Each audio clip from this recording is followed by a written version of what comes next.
Hello, everybody. Welcome back to Horror Trends. My name is Stephanie Bree, and today for Horror Icons, we're talking about Danny Trejo. Trejo is an amazing actor. I love this guy and everything I've seen him in, and he has a really good story. If you don't know about Danny Trejo, he was a drug dealer who got arrested multiple times, starting at the age of 10. So he was a criminal at an early age. And he, when he got out of prison, he started working with other, mostly youth, who were troubled or having problems with addiction.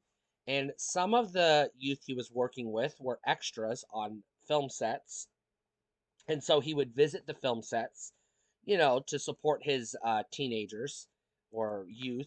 And he was offered a job as an extra in a film, and he started handing out his resume to people, and as he would work on film sets. And eventually he started getting extra roles, and then he started getting speaking roles. And pretty soon he was an established actor, mostly doing, I would say, action movies, B movies, low budget fare, and a lot of horror movies. And you've seen Danny Trejo. You've probably seen some of his movies. He was in From Dusk Till Dawn, the entire franchise, I believe. He has made appearances in multiple horror movies and slasher movies. He does a lot of work with Quentin Tarantino and Rodriguez, and he does a lot of work. He just does. He works a lot. Just looking at his resume, he has been making movies since 1983. He was in Project A. It looks like he was in Death Wish 4. He's been in a lot of stuff. I'm just skimming through. Maniac Cop 2. Um, I believe he was in the Rob Zombie Halloween. I believe. It looks like he's been in a lot of movies.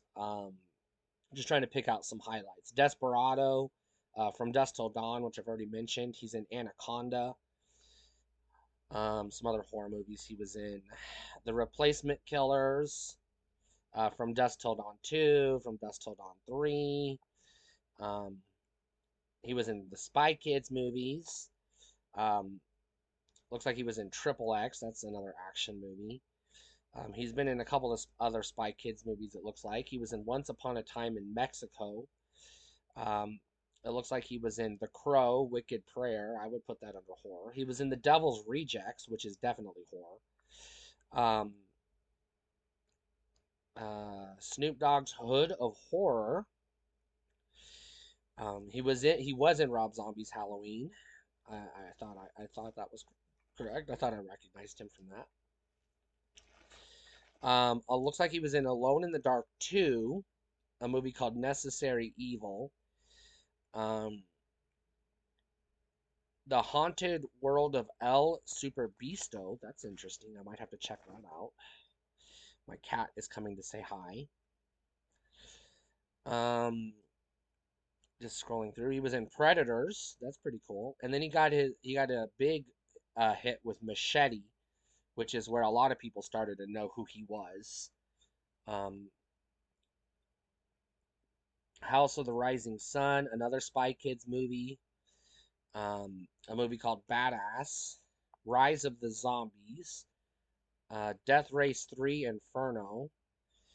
20 Feet Below, The Darkness Descending. Zombie Hunter. That one sounds interesting. I definitely want to check that out.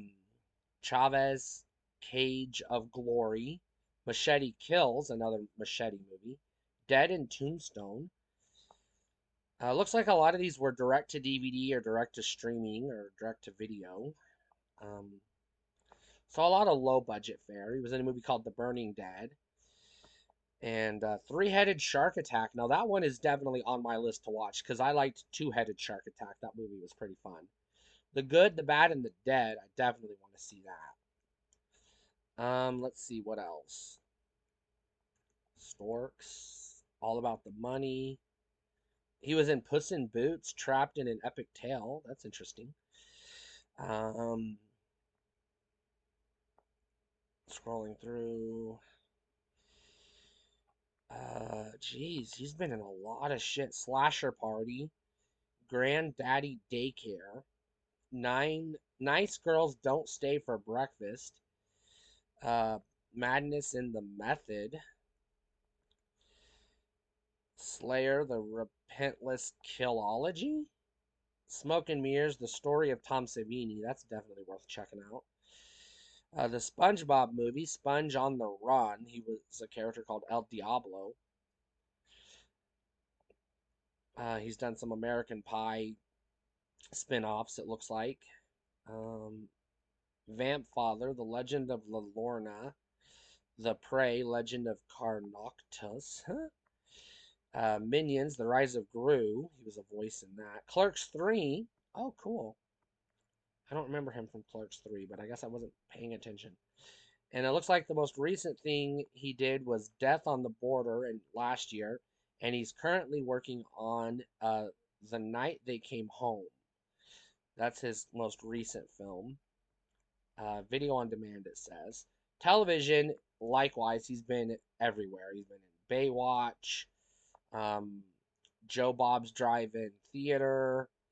Looks like he was in NYPD Blue, Nash Bridges, Walker, Texas Ranger, The X-Files, King of the Hill, Alias, Grounded for Life, Monk, George Lopez, Desperate Housewives, Slayer, Stargate Atlantis, The Young and the Restless. That's cool.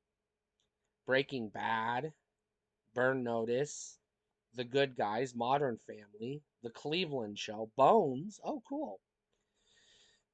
Sons of Anarchy. Looks like he was in. Let's see what else was he in. NCIS Los Angeles, Teenage Mutant Ninja Turtles. He was a voice on that. The Adventures of Puss in Boots. From Dusk Till Dawn, the series. Um, let's see. Hell's Kitchen. That's cool. American Dad.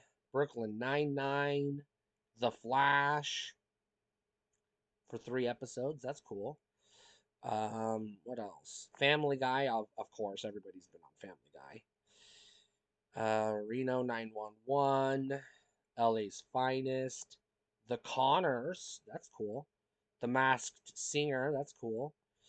American Horror Stories, Muppets Haunted Mansion. Let's see, The Black Hole, the Book of Boba Fett, um, Iron Chef Quest for an Iron Legend, another Hell's Kitchen appearance.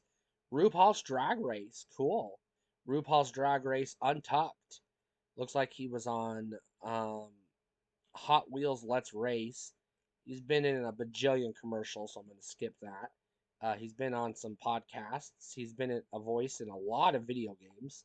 Scrolling through his video games: Spy Kids, Grand Theft Auto Vice City, Def Jam Fight for New York, Grand Theft Auto Vice City Stories, Fallout New Vegas. Oh my god, I love that game. Call of Duty Black Ops, The Fight, Lights Out, Ninja Turtles, Danger of the Ooze, Call of Duty Black Ops 4, Far Cry 6, um, and a few others. He's been in a bajillion music videos, so I'm gonna skip those. And this dude works. I mean, he stays fucking busy. And the great thing is, he is a true horror icon. He has a good story. He was on the dark path, for to a life of crime. He served his time, paid his debt to society, and gave back. And I'm going to say he gave back in a big ass way, you know, because this dude makes appearances in fucking everything, and he's a goddamn legend in everything he appears in.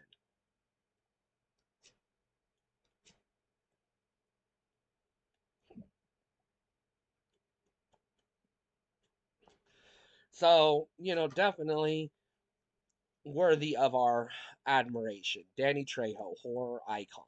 Stay cool.